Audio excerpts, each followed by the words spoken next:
Chapitre 7. Le manège. Une matinée tranquille, très tranquille. Les gens, en passant devant le numéro 17 de l'allée des cerisiers, murmuraient « Comme c'est bizarre, on n'entend pas de bruit ». La maison elle-même, qui généralement ne prêtait attention à rien, commençait à s'inquiéter. « J'espère que ce n'est pas un malheur qui se prépare ». Au rez-de-chaussée, dans sa cuisine, Madame Bril avait chaussé ses lunettes pour lire son journal, sur lequel elle s'endormait un peu. Au premier, Madame Banks et Hélène rangeaient le placard de la lingerie et comptaient les draps. Au second, Mary Poppins, dans la chambre d'enfant, débarrassait la table du déjeuner. « Je sens que je vais être très sage aujourd'hui », fit Jane, étendue sur le tapis, dans une tache de soleil. « Ça vous changera », répondit Mary Poppins en reniflant. Michael prit le dernier chocolat dans la boîte, dont tante Flossie lui avait fait cadeau, pour son 6e anniversaire, la semaine précédente. Fallait-il l'offrir à Jane? Aux jumeaux? À Mary Poppins? Après tout, c'était son anniversaire à lui.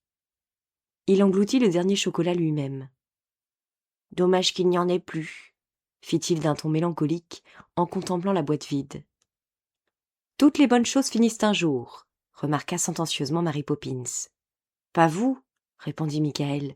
« Et pourtant, vous êtes une bonne chose. » Un sourire de satisfaction s'ébaucha sur les lèvres de Mary Poppins, vite réprimé. « Qui vivra verra », déclara-t-elle. Jane leva les yeux. Si toutes les bonnes choses finissaient un jour...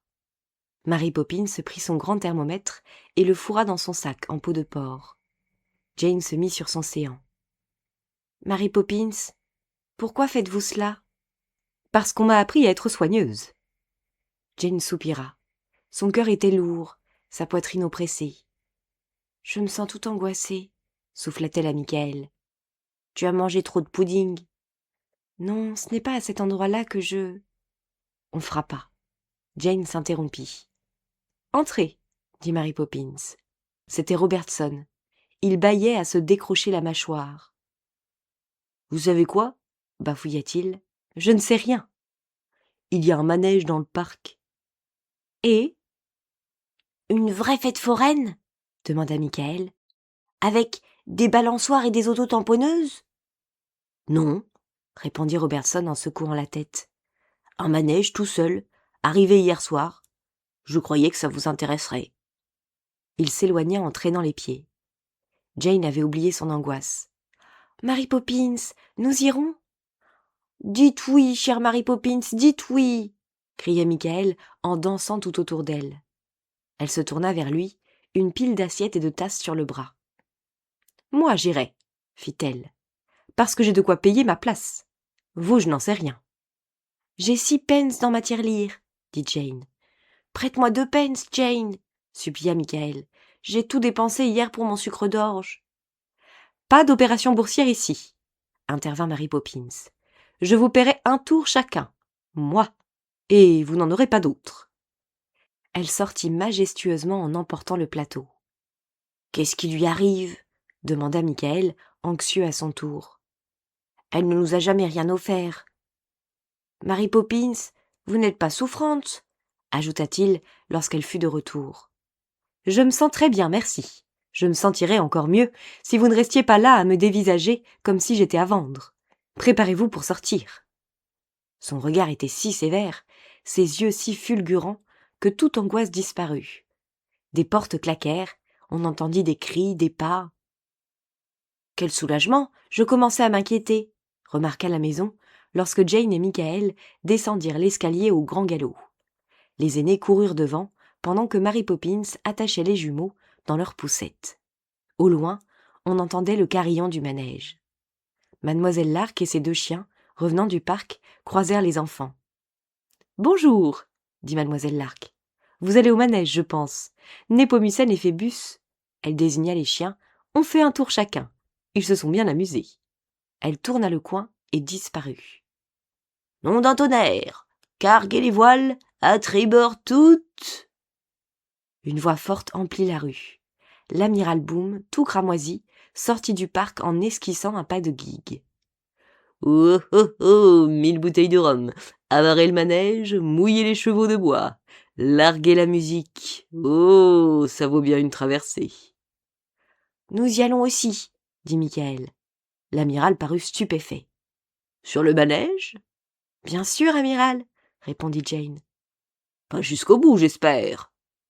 Ils font un tour chacun, monsieur, expliqua Mary Poppins. Ah bon. Adieu alors, fit-il, d'une voix presque douce. Puis, à la surprise des enfants, il se redressa et salua Mary Poppins militairement. Ensuite, il se moucha bruyamment. Amenez l'ancre, carguez les voiles, à bâbord toutes. Adieu, mamie, adieu. Et il s'éloigna en chantant. Pourquoi vous a-t-il appelé Sammy demanda Michael à Mary Poppins. Parce qu'il pense que je suis une personne très sérieuse et très respectable, répliqua-t-elle cassante. Mais ses yeux étaient devenus rêveurs. Jane se sentit le cœur lourd, une fois de plus. Elle posa sa main sur la main de Mary Poppins, qui poussait le landau. « Je suis sotte, tout va bien, voyons. » Maintenant, on entendait mieux la musique, les tambours et les trompettes qui résonnaient dans l'air. Mary Poppins, au pas de charge, allait entrer dans le parc lorsqu'elle aperçut des images dessinées sur le trottoir. Elle s'arrêta. « Nous n'arriverons jamais !» grogna Michael. L'artiste venait de finir un tableau à la craie qui représentait une pomme, une poire, une prune et une banane. Au-dessous, il inscrivait une légende. « Servez-vous ». Mary Poppins tout sauta d'un air distingué. Le peintre sauta sur ses pieds, et les enfants reconnurent Bébert, le grand ami de Mary Poppins, le marchand d'allumettes. « Marie, enfin! Depuis le temps que je vous attends. » Le marchand d'allumettes prit Mary Poppins par les deux mains et la regarda dans les yeux avec admiration. Mary Poppins parut intimidée, mais ravie. « Eh bien, voilà, Bébert, expliqua-t-elle en rougissant. Nous allons au manège. »« C'est ce que j'avais pensé. Et les enfants, ils partent avec vous ? » ?»« Juste un tour. »« Ah bon ?» Michael ouvrit de grands yeux. Pourquoi ce ton mystérieux ? « Quel beau tableau vous avez fait là !» dit Mary Poppins en admirant les fruits. « Servez-vous » proposa Bébert. Mary Poppins se pencha et, sous les yeux stupéfaits des enfants, ramassa la prune et mordit dedans. « Et vous ?» dit le marchand d'allumettes à Jane. « Vous croyez vraiment que je peux ?» balbutia-t-elle. « Essayez donc !» Elle se pencha vers la pomme qui lui sauta dans la main. Elle mordit la face la plus rouge. C'était délicieux. « Mais comment faites-vous cela ?» demanda Michael. « Ce n'est pas moi, » répondit Bébert. « C'est elle. » Il indiqua de la tête Mary Poppins, qui mangeait tranquillement sa prune. Puis, il se pencha, ramassa la poire et l'offrit à Michael. « Vous n'en aurez plus pour vous ?» objecta Michael, en veine de politesse. « Ne vous inquiétez pas, je peux toujours en peindre d'autres. » Il cueillit la banane, l'éplucha et la partagea entre les jumeaux. La musique du manège devint plus pressante. « Il faut que nous partions, Bébert, » dit Mary Poppins en crachant le noyau de sa prune entre deux barreaux des grilles. « Alors adieu, Marie, » fit Bébert tristement. « Adieu, et bonne chance. » « Mais, Mary Poppins, vous allez le revoir ?» questionna Michael lorsqu'ils furent dans le parc. « Peut-être oui, peut-être non, cela ne vous regarde pas. » Jane ne dit rien. Elle savait qu'il était inutile de demander quoi que ce fût à Mary Poppins, parce que Mary Poppins n'expliquait jamais rien. Elle soupira sans savoir pourquoi, puis elle se mit à courir vers la musique. « Attends-moi » cria Michael en se jetant à sa poursuite. Mary Poppins, poussant le landau, fermait la marche, à grands pas précipités. Le manège se dressait sur une pelouse, entre les tilleuls. C'était un beau manège, tout neuf, tout brillant, avec des chevaux de bois multicolores qui caracolaient, traversés par des perches torsadées. Une oriflamme flottait au sommet. Des fleurs d'or, des feuilles d'argent, des oiseaux bigarrés ornaient les poteaux et la frise. Au moment où les enfants arrivaient, le manège ralentit et s'arrêta. Le patron se mit aussitôt à crier.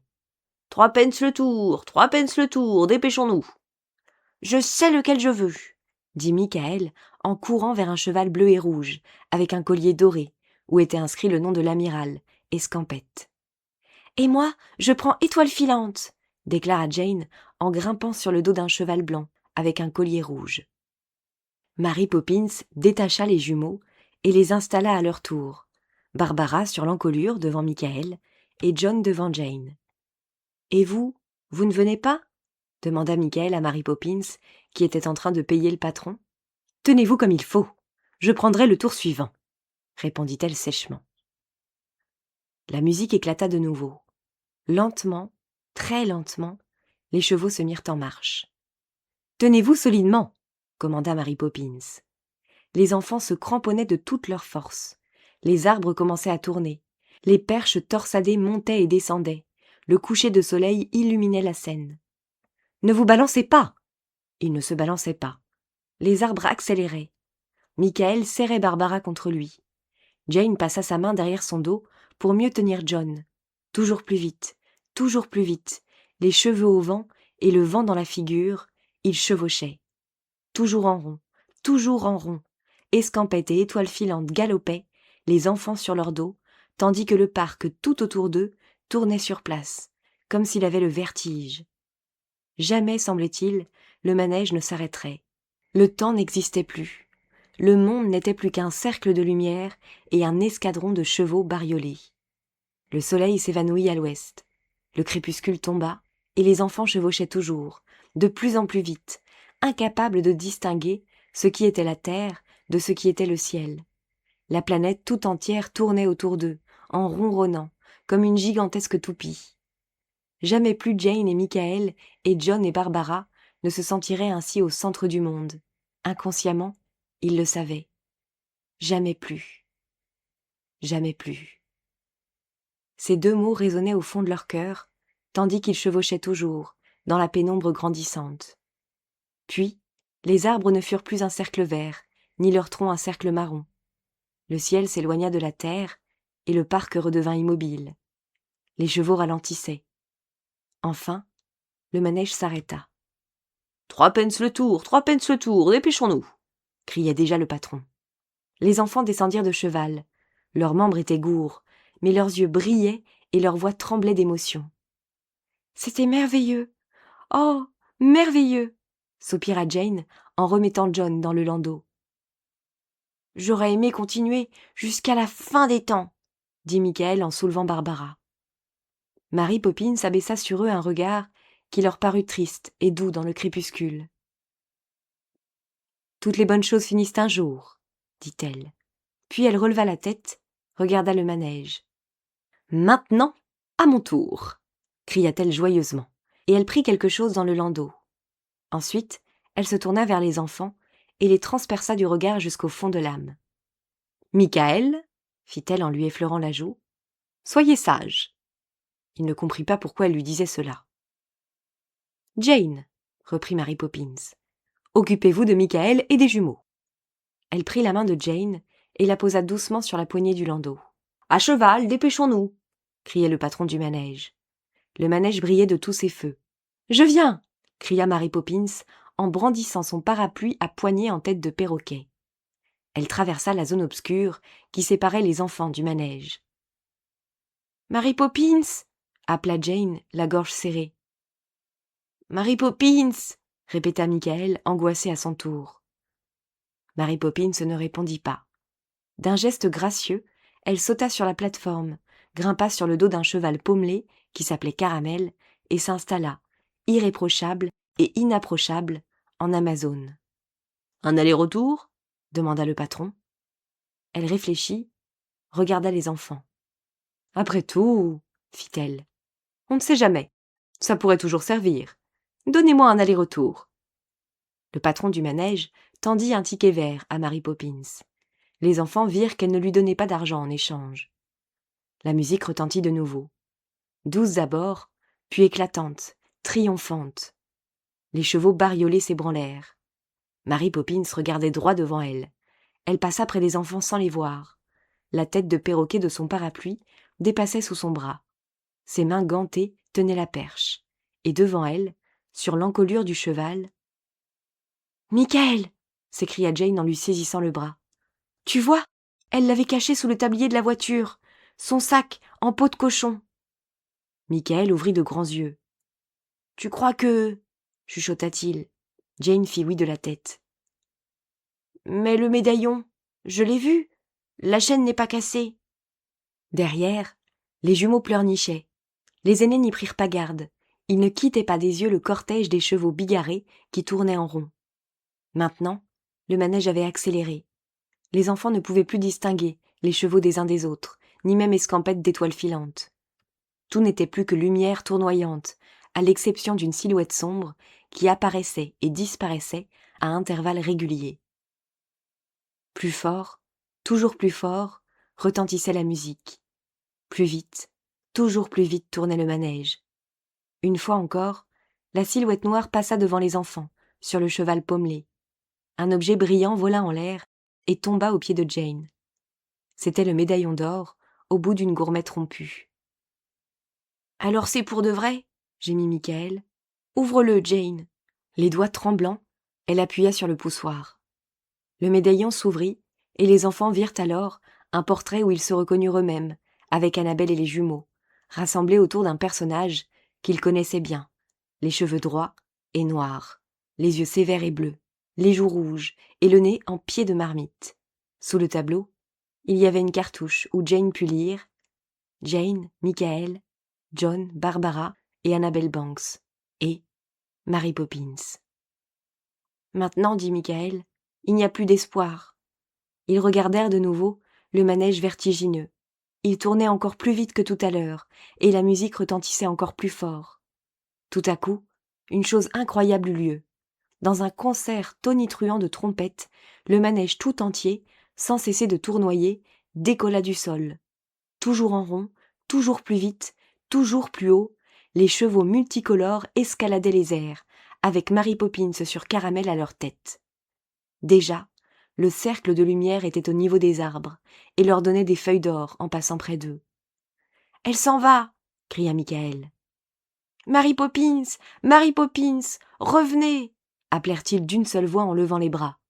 Mais, le visage détourné, elle regardait toujours droit devant elle, entre les oreilles de son cheval, et ne paraissait pas entendre. « Mary Poppins !» Ce fut un dernier cri de désespoir. Et il n'y eut pas de réponse. Le manège avait dépassé les arbres et volait maintenant vers les étoiles. Il s'éloignait en tourbillonnant toujours, de plus en plus petit. Mary Poppins ne fut plus bientôt qu'un point noir sur une roue de feu.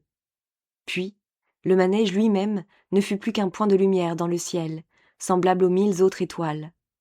Michael renifla et tira son mouchoir. Jane, les yeux toujours fixés sur le point lumineux, soupira. Ensuite, elle baissa la tête. « Il faut rentrer, » fit-elle, se rappelant que Mary Poppins lui avait recommandé de prendre soin de Michael et des jumeaux. À ce moment, le gardien du parc déboucha dans l'allée. Il regarda l'endroit où s'était tenu le manège, sursauta et resta bouche bée. Les yeux lui sortaient de la tête. « Hé, là-bas !» cria-t-il. « Qu'est-ce que c'est que ces histoires ? Vous voulez que je vous donne un coup de main ? Tantôt vous êtes là et tantôt vous n'y êtes plus. C'est interdit par le règlement, ça. Je vais vous apprendre de quel bois je me chauffe.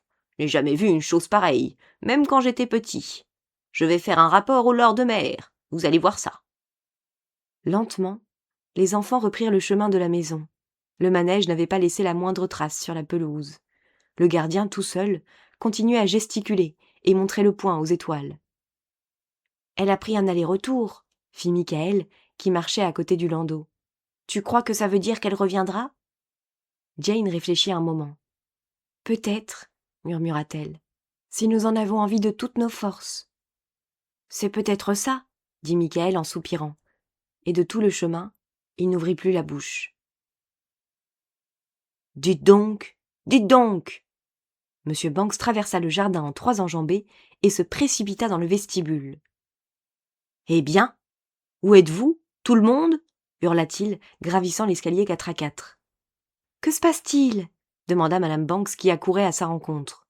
« La chose la plus extraordinaire !» répondit-il en ouvrant brusquement la porte de la chambre d'enfant. « Il y a une nouvelle étoile au ciel. Tout le monde en parle dans la rue. Une étoile de première grandeur. J'ai emprunté la longue-vue de l'amiral Boom. Venez voir. » Il courut à la fenêtre et colla son œil à la longue-vue. Oui, c'est vrai, la voilà. Quel bijou, quel diamant, quelle perle. Regarde toi-même. Il tendit la longue-vue à madame Banks. Les enfants, cria-t-il, il y a une nouvelle étoile. Je sais, répondit Michael, mais ce n'est pas une vraie étoile, c'est... Tu le sais, et ce n'est pas une vraie étoile. Je ne comprends rien à ce que tu me racontes. Ne l'écoute pas, fit madame Banks. Il débite des sottises. Où est-elle, ton étoile? Ah, la voilà, merveilleuse. Il n'y en a pas une qui brille autant. Je me demande d'où elle peut bien venir. À votre tour, les enfants. Elle tendit la longue-vue à Jane d'abord, puis à Michael. Et ils virent, tout au bout, les chevaux bariolés qui tournaient en rond, les perches torsadées, et cette silhouette noire qui repassait devant eux à intervalles réguliers. Ils échangèrent un regard et un petit signe de tête. Eux, ils savaient ce qu'était cette silhouette noire.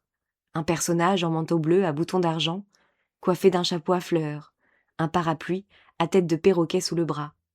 Venu du ciel, retourné au ciel. Mais Jane et Michael n'essaieraient jamais d'expliquer cela aux autres, car ils savaient aussi que ce qui regardait Mary Poppins ne s'expliquait pas. On frappa à la porte. « Faites excuse, madame, » dit madame Brille en entrant, la figure toute rouge. « J'ai pensé qu'il fallait que vous sachiez tout de suite que la Mary Poppins, elle est encore partie. »« Partie ?» demanda madame Banks. « Partie, » répondit madame Brille, « sans vous demander la permission, sans même nous prévenir, comme la dernière fois. Et son sac en peau de cochon, sauf votre respect, il est parti aussi. »« Mon Dieu !» dit madame Banks. « Que c'est donc ennuyeux !»« Georges !» ajouta-t-elle. « Mary Poppins est encore partie. »« Quoi? Qui? Ah, Mary Poppins. Quelle importance. Nous avons une nouvelle étoile. »« Une nouvelle étoile ne va pas laver et habiller les enfants, » répliqua madame Banks agacée. « Elle regardera par leurs fenêtres la nuit, » répondit M. Banks sans s'affoler. « C'est tellement plus important. » Et il reprit sa longue vue. « N'est-ce pas que tu viendras les regarder tous les soirs, ma beauté ?» demanda-t-il à l'étoile. Jane et Michael se serrèrent contre lui. Tout en haut, le manège lumineux tournoyait toujours, en emportant son secret.